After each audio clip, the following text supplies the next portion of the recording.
Hey there, it's Mr. Vernon, walking around the middle school thinking of all the different things that I am thankful for. And I am thankful for also, introduce yourself. I'm Tanya Lutrell.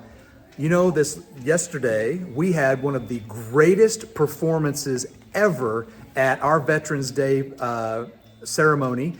And I am thankful for being able to honor veterans.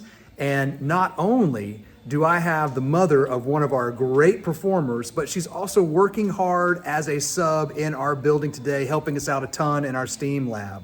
So tell us about your daughter. So Izzy Lutrell is my daughter, and Isabella is 13 years old.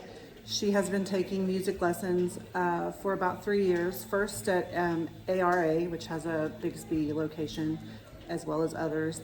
And Isabella sings all over. She sings the national anthem regularly, and she was actually singing it one day in choir, just being silly and funny. And I guess one of the teachers heard her and asked her if she would be willing to perform. So she did.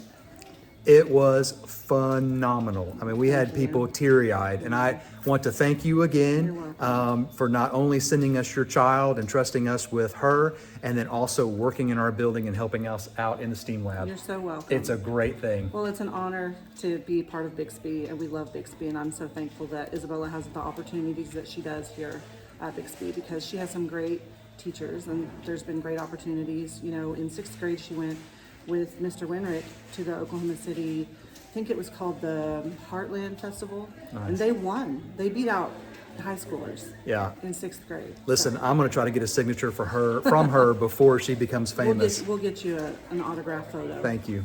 All right, Mr. Vernon, being thankful at the middle school. Talk to you later. Aaron will now lead us in the pledge of